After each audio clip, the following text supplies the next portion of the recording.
Penguin Random House.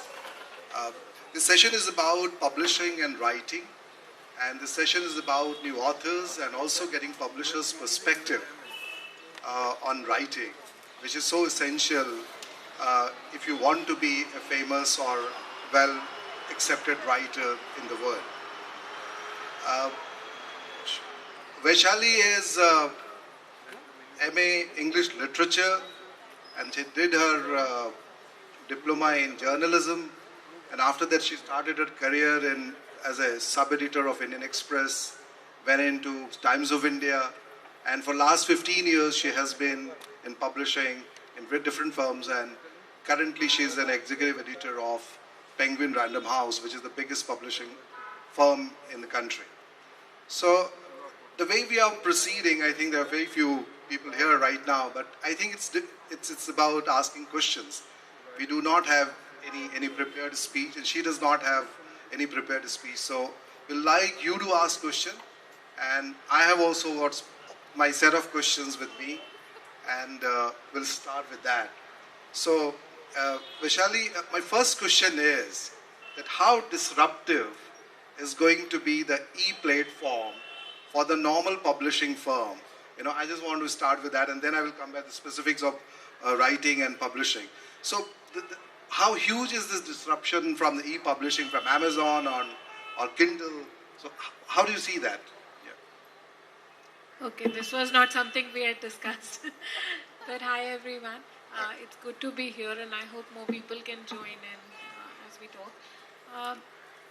Regarding the e-platform, the amazing thing about is that 10 years back when Amazon came out with Kindle and then the version of books, there was this huge disruption, as you say, in the market, and everybody felt that they were going to completely take over,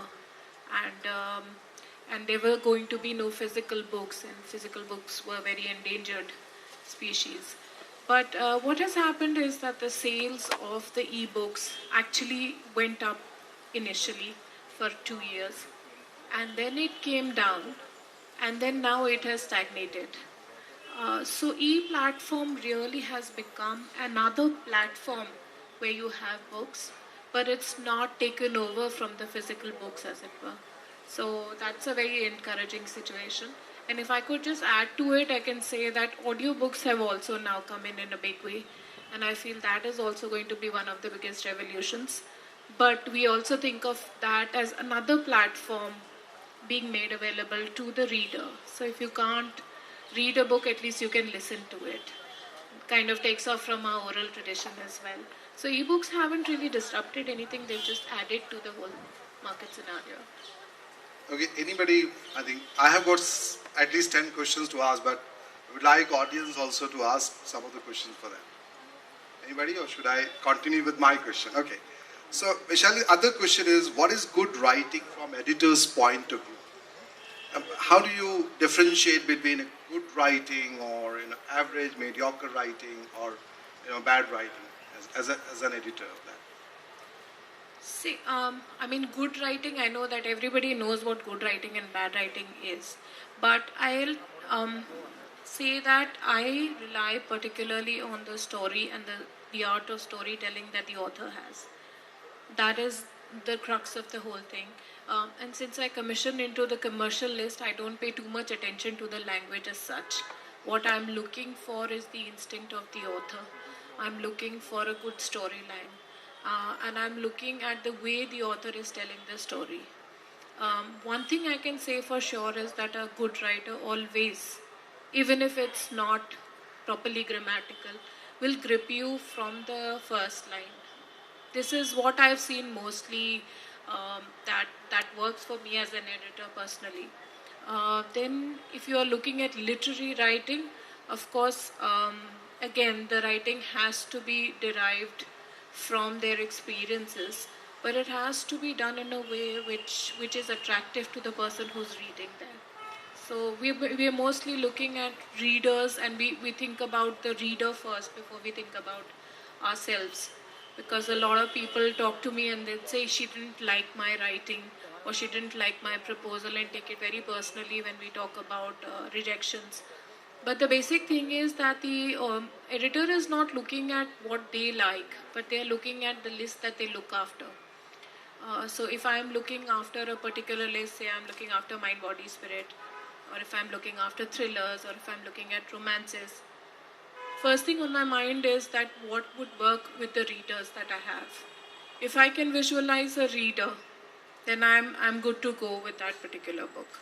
So it's not really that subjective, as we were talking about, Rahul, earlier, that people think that the process is very arbitrary, and if you like it, it's fine. If you don't like it, it's fine. That sort of thing. But it's not really that subjective. It's not subjected to our feelings alone. There is a whole process and instinct that the editor follows before they can actually pick up a manuscript. She has a question. Somebody can give mic to her. Somebody can give mic.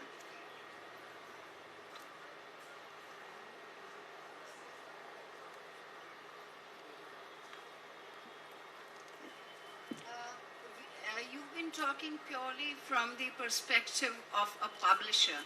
But as far as the publishing is concerned, the authors are very, very important. And as we all know, that each author would have one's own perspective.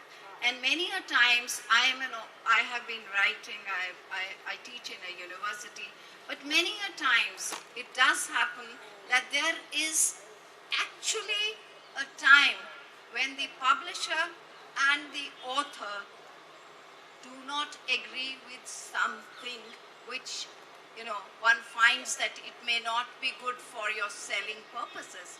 But how do you resolve that conflict? Because most of the authors who do not like for the sake of getting popular, how do we deal with that kind of a conflict? Because the authors, it's not that they suffer from an intellectual arrogance. It's not because something that keeps them back, but it is something that they wish to convey very strongly. How do we deal with that? I think you just look for the publisher who agrees with what you are thinking about, because the fitment is very important. See, to begin with, if you have not been signed up, are you talking about before getting signed up? But still, one does find that nowadays we are finding a lot of publishers who like to accept the authors or their manuscripts from the point of commerce. That's it. So, are we looking for good works or are we looking for popular works? And how do we bring a balance to those? See, again, you need to understand the DNA of the publisher who you want to work with. You need to understand there will be certain publishers who will go for popular books. There will be certain publishers who will be looking for serious literary fiction. There will be publishers who would be looking for mid-level literature. So there are all kinds of publishers there, and you should only go for publishers and editors who can champion your cause. The conflict can come later when you're editing, and that's fine, and you can find a middle ground for that. But you can't go with the publisher simply because you've got a contract. If you go for a contract... I wasn't talking about this at all. Okay. I am only saying that even if, you have asked me to do a book. Right. And when you go through the manuscript, you tell me to delete something. Right. And I am insistent that because of the concept, the presence of those lines or those paragraphs is the essentiality of the book. Can I add here? How to write proposal? I mean, just wanted to be an aspirational author. That how should I write a proposal to publisher? And then, what is the ideal way, so that I get accepted, my proposal gets accepted by the publisher? Maybe that can help answer that question. No, I think she's asking something different. Okay. Because, so the thing is that really you have to champion your manuscript. If you believe very strongly in what you have put it out, then there is no reason for you to delete it. There is absolutely no reason for you to delete it. And you can go to another publisher and look for somebody. Okay, so that answers your question. Yeah. Okay, as far as writing a proposal is concerned, please try and understand, and I'm saying this because I get a lot of emails from people who are completely clueless about how a proposal has to be written. And for some reason, people will Google about everything except writing a proposal because our websites carry exact information of how a proposal is to be written. Um, in this case, I would say that you have to understand that this is the first time your writing is going to an editor. The editor has no clue about who you are, where you are sitting, and what is your perspective on life. So what you really have to do is to create a proposal that helps him or her visualize the book when you send them across, which means that you need to send an author bio, which is brief and talks about your writing career, things like that. If you have a great online profile, that's a great thing to add. If you have a great Instagram following or things like that, then please add that. Then you have to send a couple of chapters to the editor, and you have to send a chapter-wise synopsis of the book, and anything you can add to make the book more and more visual. You can even draw references and say, hey, my book is going to look like that, or this is how I've planned it out. Anything that helps the editor visualize the whole process is what is required. So that's pretty much it. If anybody has any questions on the proposal or No question on that? Okay. Should we take other point on that? No, let me just category wise. So if I'm interested in non-fiction or not a fiction part, then how should I choose my topic? How should I choose my, uh, the theme which will get accepted by a publisher, maybe a particular publisher on that. So is there any trick or any step in that? I think that's not the right approach to actually start writing a book. Okay. You can't write a book because you feel like writing a book and hey, what's the proposal that I can look at? Okay. But mostly, even if you're writing non-fiction or even if you're writing fiction, it will.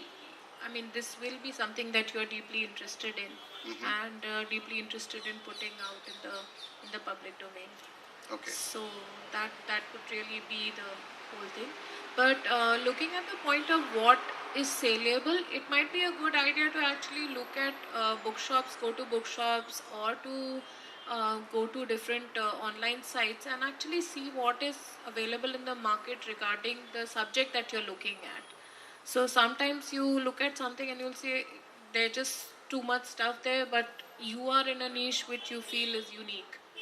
Then that would work for you. You can say that this is the subject and what I'm writing about, that subject is pretty unique, or my research is unique, or you have to bring out the points that make your book unique and would want the editor to actually read the manuscript and the proposal.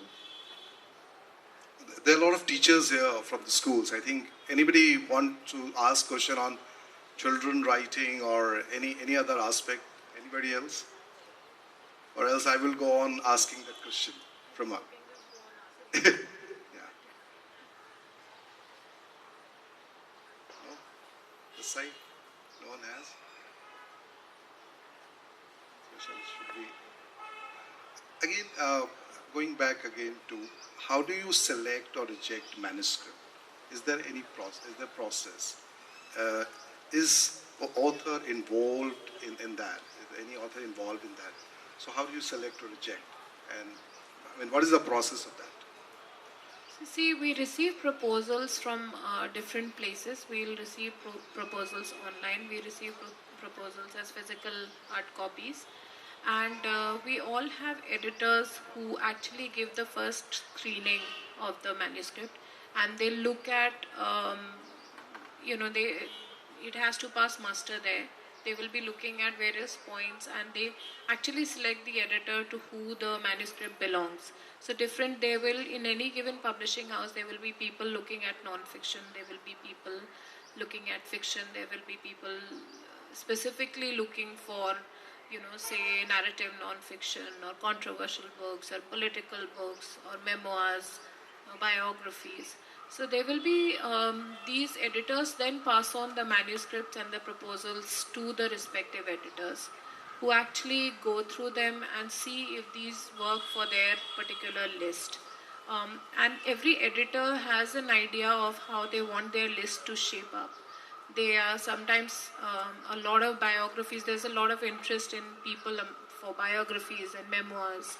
And so there is a great demand in the market for biographies and memoirs. So anything that comes along, it gets read and people take great interest in debating. And so the second level of process is when you take it to the acquisitions meeting, where you have all the editors present there and they've all read the proposal, and then we debate about whether we should accept or not accept a particular manuscript and what are the strengths and what works and what doesn't work as regards the publishing house. So that's really the process of selection. Any question?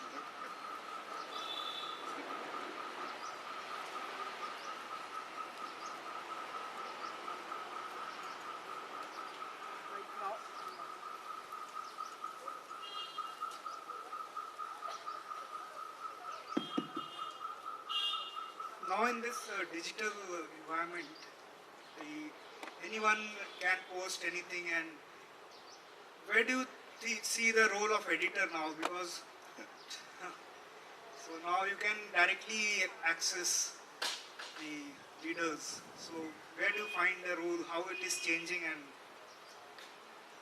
because we are WhatsApp and Facebook, everyone is posting anything and everything. So you can write blogs and you can. So no need of editor, and you are yourself editing and. So we are through with this discussion. No, What is the role of the editor? Editor. Okay, you know what? It's very funny that if you actually dismiss the role of the editor, it's not there. And if you actually think of it, the role of the editor is there, but it's not visible. Right? The kind of work that editors put in is never visible, which is the reason I'm sitting here. And you can see me now, but you won't see me anywhere else. But the thing is that what does an editor do? An editor actually is the person who creates the book. What you give to an editor is raw material, and a manuscript is there. And it goes through several rounds of editing. As an editor myself, the first thing I actually do is fill the gaps in a story. I work with the author on what portions need to be pulled out. Sometimes, there are too many characters in a book, and then you can tell the author, okay, this is an extraneous story or this is an extraneous character, and can you pull it out and can you make it more focused? And then you are kind of chiseling or chipping away a manuscript. For instance, I am right now working on a humongous historical fiction, and it's quite amazing because the author has done some 7-8 years of research. So the manuscript is just spilling over. And as an editor, I know that now my job is to actually chip away a little bit here and there and remove all those extraneous stories and to make it more focused and more pacey, in a sense. Otherwise, the reader will lose interest in the story when they actually read the book. So that's my job. My job is to also see that it is grammatically correct. My job is also to ask the author that, hey, this bit of story is missing from here. Can you add something more here? Because this character or this part of the narrative actually needs a little more heft. So those sort of things are there. Then the editor actually helps in getting the covers and blurbs and everything done with the author. The editor is also involved in the marketing of the book. And it's the editor who actually forms the link between the publishing house and the author. So as a commissioning editor, I'm in charge of practically everything that happens with my author. Not everybody in the publishing house reads the book. It's the editor who has the inside view of the manuscript and the strengths of the manuscript and the author together. So I am basically the person who is the spokesperson for the author in the publishing organization. Now, if you don't value that, you can go and publish yourself in any platform. But what I would say that I have seen a lot of stuff that goes out in the name of books, and there are people to read everything. I mean, there's so much online stuff available, but the editor actually gives a focus to what it is, and from a manuscript it changes into a book simply because the editor is there. I was trying to point out the changing role of editor. How do you see in this? Because earlier there was everything was the books was the only medium, but now things are changing. And in this changing environment, how do you think the editor's role is changing? And that was my question. But I think the content and the writing can be available on any platform. The role of the editor will remain the same essentially to actually frame the content. That's all. I mean, any editor for online blogs or whatever. Those are the same roles that the editor will essay, but the medium will change. That's all. It's also I mean, yeah, sorry. So, I mean, if you're editing, earlier we used to edit on hard copies, now we're editing on soft copies. So, it's pretty much the same thing we're doing. That's how I imagine this. He's also said somebody certifies credible writing. How do you get that? So you can publish. Now the direct feedback is available. Earlier it was not possible. Okay. Direct feedback from the readers from is the available. readers, yes, it is much easier because earlier editor's role was much more important because you cannot gather each individual feedbacks. But now it's two-way communication is much more easier and faster the process. Yeah, but in terms of quality is what I'm talking about of the content. I mean, you can get feedback from people. You put stuff online, you can get feedback. That's fine. But I always see that even people who get published online come back to us and say, hey, can we have an editor on this book, because I know I can do better. I know that this book could have been done in a better way. I know that I could have done these things. So there are a lot of elements that I feel that people are still dissatisfied about, even if they have put out the content without having done anything. And they might get a lot of likes and everything, but then what happens to that? You need to put it out you need to be happy about what you've done. So the lasting value will only come when it is properly curated. That's my sense of it. Anybody has any question on that? Yep. Hi, good evening. In today's age, where there are a lot of self-publishers, everybody's into self-publishing their books. So in this age, how do we identify? Because earlier there used to be few writers and there used to be few publishers. Today there are more writers and everyone is willing to publish a book in the name of self-publishing. So it's very difficult to find the correct feedback and whether your work is whether your work is truly worth being published or not. So how do you break this mold of self-publishing and get into how to identify good publishers who are really willing to publish your books and give you correct feedback and honest feedback? See, self-publishing, you can self-publish. You can do that. I'm sorry, I'm not able to understand your question. If you send it to a publisher, the publisher will give a feedback. So, I don't know. I'm saying everyone is ready to publish it because, gone are the days when publisher, realizing the quality of work, he would willingly go ahead and publish it. Everyone is ready to publish today because it's in the realm of self-publishing. Yeah, and also you don't know what's going to work and what Exactly, won't work. that's right. Because I approached with a book to several publishers and all of them were ready to publish it because they said that, okay, you have to finance it yourself and you have to bear the finances. That's See, it. the self-publishing mold is worked on need basis. It's nothing to do with what's happening in the world of publishing in that sense. If you really look at it, they are not looking at it. You're giving them money to basically put your book out. So I don't think they're too worried about what they're putting out as long as they're getting the money. So it's really like business. That's what I would say. But the real test of the book, whether it should be published or whether it's material that should be put out in the book form and everything, will be when you start approaching a regular publisher, no matter how small they are. They will always have a list, they will always have a way of looking at it.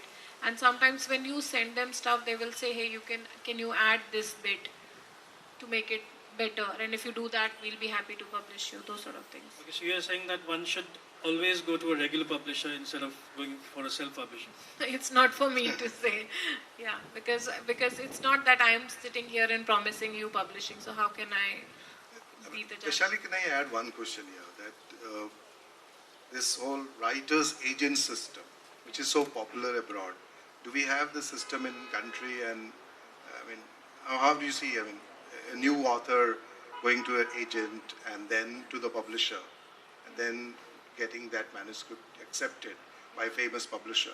So how do you see that system working in India? Yeah, I mean, I think that's a good question at this point of time, and it'll probably help you also to understand. So there are various agents in India as well, but they have a selection process of their own, and they are also looking at particular genres and categories of books. So when you send it to them, they will also have a look at it and screen the manuscript. And the good thing about having an agent is that they are always in touch with the publisher. Okay. And they are very close. Most of the agents have relationship with the editors, so they will know where exactly to place the manuscript, which probably you as a new writer wouldn't have the access. I mean, to so that kind of helps. So it helps to have agents approach, but not from what I know. Most agents are also very selective about what they pick up. So that also is not a guarantee. Okay. Yes. Hi, hello. Very nice to hear your thoughts on this really important topic. And my question is jumping off of his question, that is there a list of publishers available for us that one could... It is available online. If you go online, it will list publishers from A to Z. They do. Are you instructing me to Google list of publishers? It's as The simple list as of publishers, yes. There are huge number of publishers, small publishers, big publishers, self-publishers. So everything is available online. And earlier you had mentioned that it is all based on the particular area that the editor would deal with. Like, for example, you said mind and body was one area and romance was another. So would you be able to guide me as to who is a good editor in the area of mind and body, or is there a publishing company that I should send a manuscript to? Well, I'm the best editor, I will say. No, see, So I'm you in have the to- right place at the right time.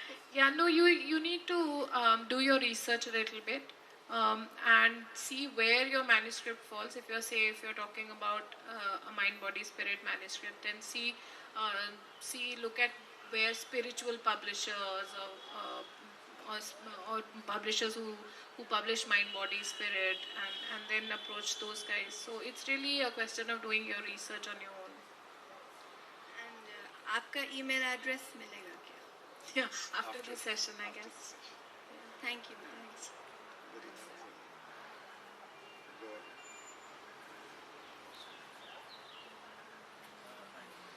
I want to ask, in today's world, where the electronic media and the e-book platform is, very phenomenal. It's growing at a phenomenal rate, and people are making a departure from reading, books in their quintessential form. That is the printed books. Okay, everyone wants to read e-books, and the kind of novels that are coming up are also very different from the one that were written about 15, 20 years back. So here today we see period books or books about other things. How do you see in today's world the how do you think poetry is going to work? English poetry is going to work in today's times, and where do you see English poetry by Indian authors in the next decades to come? To be honest, I think poetry was going through a rather low phase in the past couple of years, and not very many publishers were willing to publish poetry because a lot of stuff is being put online and a lot of things are available online. So people did not want to go out and buy a book for the things that they could just get online. Simply, even in India, recipe books don't do so well. Why? Because there's so much available online that people don't want to go out and read a book about it. And similarly, poetry, there's so much stuff available that people don't want to go out and buy a book. But we've seen a sort of resurgence in the past year, and I think that poetry, and in all its forms, is going to do much better than what it did in the past years. So I see a lot of editors now wanting to commission poetry and all. Yeah, but there is a fine, how do you judge good poetry? That is one of the questions that and every editor asks. So you have a very rigorous vetting process in poetry as opposed to regular non-fiction or fiction books. So that is an additional process that you have to go through before poetry is accepted. Do you know one such editor? Can I? Do you know one such editor who would want to, commission English poetry by an Indian? We can talk about that later. After the session. Okay. So, my last question, I think then, okay, you have, yeah, sure. Yes. Yes. Thank you. Sorry for not asking this earlier. According to you and you, sir, which is the good book available right now in the market on the subject of yoga? I don't read about yoga, so she would be able to tell you much. None. There are a lot of books available. I mean, you can see what works for you. What's the best one for you? I can't select a book. Yeah. Yoga Darshan by Swami Niranjanand and Saraswati, my guru, it's a very good book. So, anybody has any question, or should I ask the last question and wind up this? Because this is about interactive session. Yeah, go ahead, please. Hi. Earlier, sir was talking about children's literature. So my question is that when we children literature. Yeah. So I'm a teacher. So when I go in the market to look for good quality children's literature, I don't find a lot of Indian writers.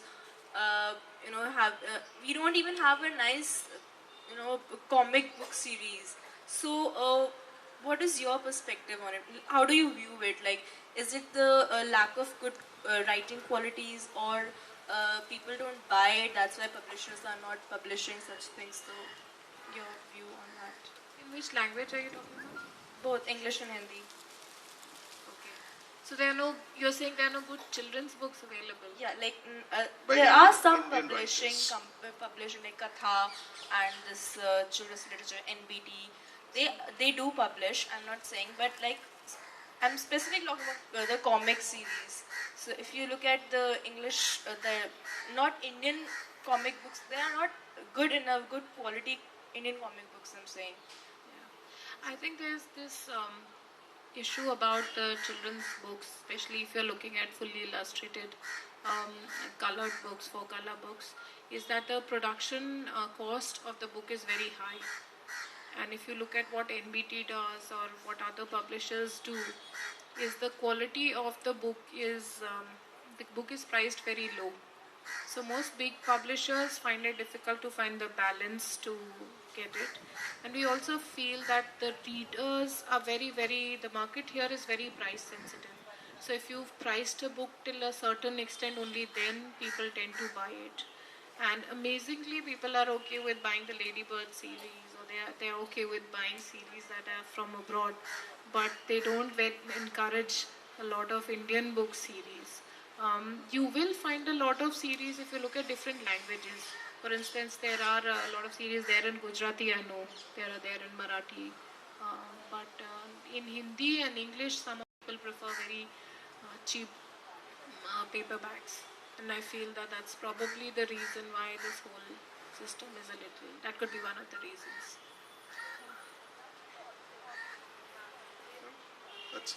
So, last question, Shali, the big picture question.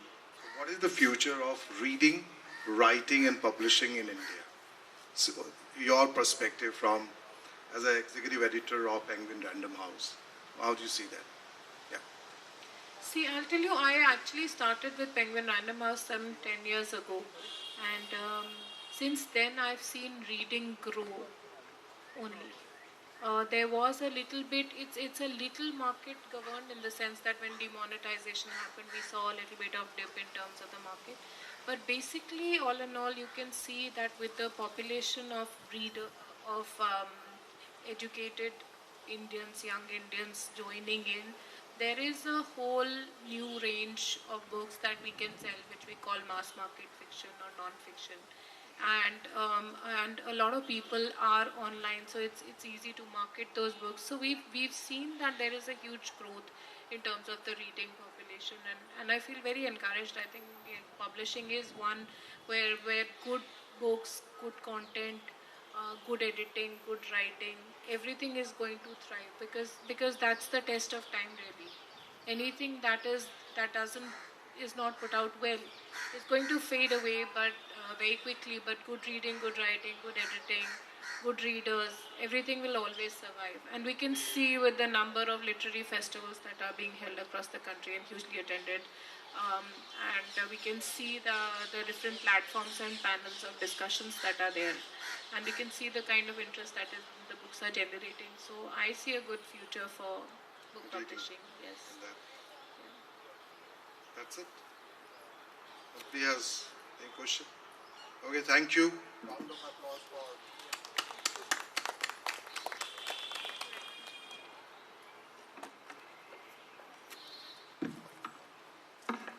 Writing qualities, or people don't buy it, that's why publishers are not publishing such things. So your view on that? In which language are you talking about? Both English and Hindi. Okay. So you're saying there are no good children's books available? Yeah, like By there are some Indian publishing writers. publishing like Katha and this children's literature NBT. They do publish. I'm not saying, but like I'm specifically talking about the comic series. So if you look at the English, the not Indian comic books, they are not good enough, good quality Indian comic books. I'm saying. Yeah. I think there's this issue about the children's books, especially if you're looking at fully illustrated colored books, for color books, is that the production cost of the book is very high. And if you look at what NBT does or what other publishers do, is the quality of the book is priced very low. So most big publishers find it difficult to find the balance to get it. And we also feel that the readers are the market here is very price sensitive. So if you've priced a book till a certain extent, only then people tend to buy it.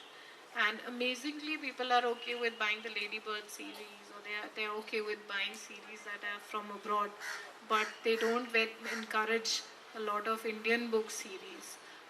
You will find a lot of series if you look at different languages. For instance, there are a lot of series there in Gujarati, I know. There are there in Marathi. But in Hindi and English, somehow people prefer very cheap paperbacks. And I feel that that's probably the reason why this whole system is that could be one of the reasons.